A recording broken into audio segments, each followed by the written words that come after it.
In the land where ambitions reach dizzying heights, trees come with song and lights, and shopping malls look like paradise. Natural wonders are believed to exist only in places far beyond its shores.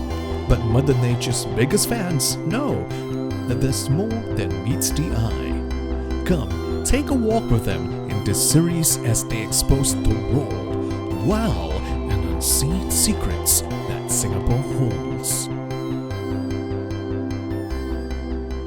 Say hello to fan number 1. Hi, I'm Raj. Like many others, Raj came down with lockdown boredom last year. So, Raj found a pandemic pastime. Yes, I was fascinated by all those insects. So I went ahead and got one of those clip-on macro lenses. And it's so easy, I just need to clip on to my phone and start shooting right away. As people were swatting flies at home, Raj went out searching for them. Singapore is a small country, but the biodiversity is so rich here. It is here in Windsor Nature Park I've shot few of my favorite critters. The robber fly is my top favorite critter, and you can find few of them in Venus Loop.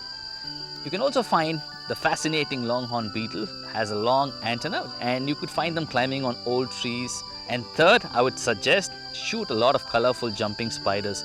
They have a lot here. The bug shutterbug has even taken glamour shots of cockroaches. Yes, did you know in Singapore we have cockroaches as big as your palm?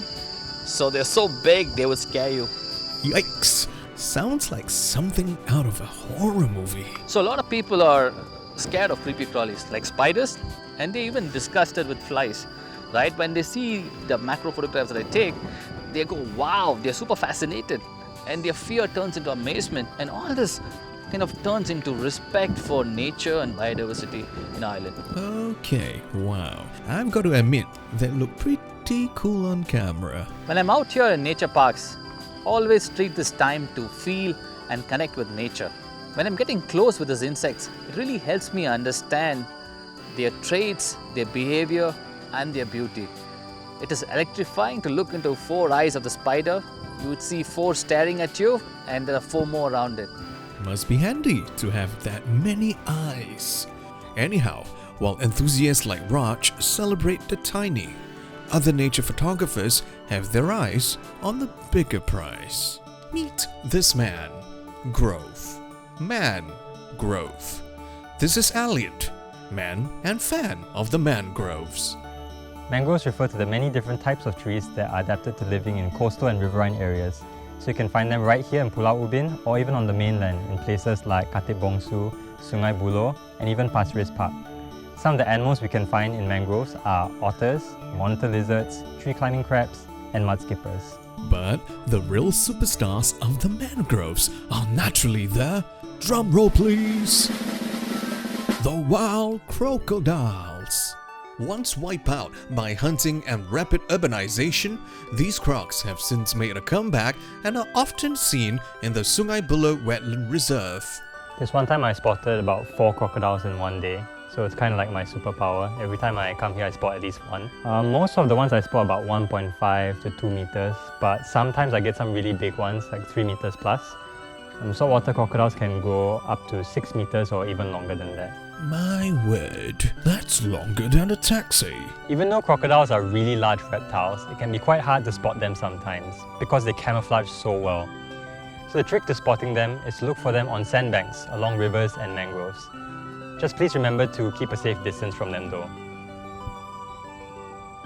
Seeing them chill like that really makes me feel like relaxing too.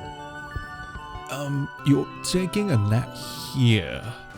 What if the crocs come? Alright, let's pause for a break as I stay here to keep a lookout.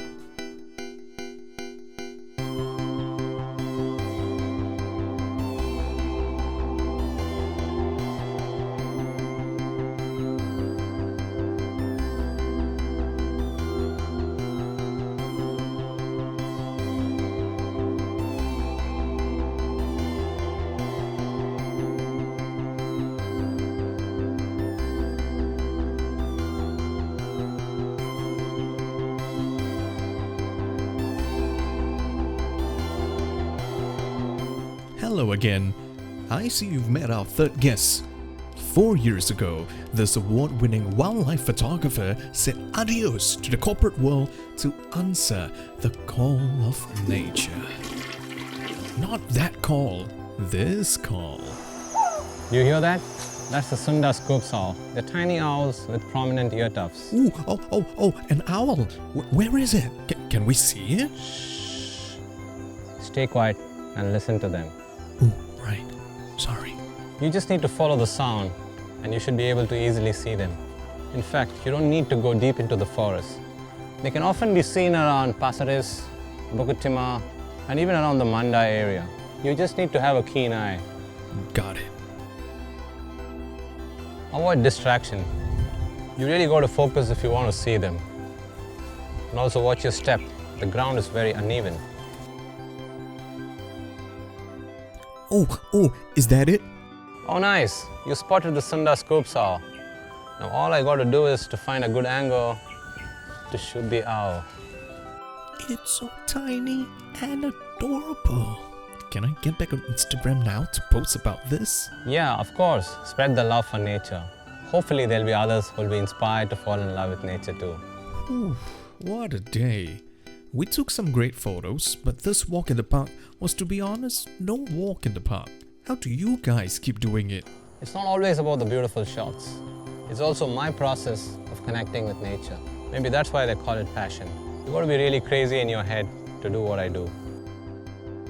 Nature surprises me every single day and gives me opportunity to learn something new. Nature is the best teacher. We are so lucky to have abundant green spaces here, right? And I doubt there's any major metro city in the world that is as green as what we can find here.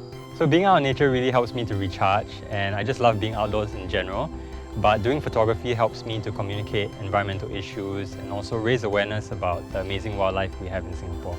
I sure didn't know there were this many furry, scaly and feathered residents in our midst, and all I had to do was look a little closer.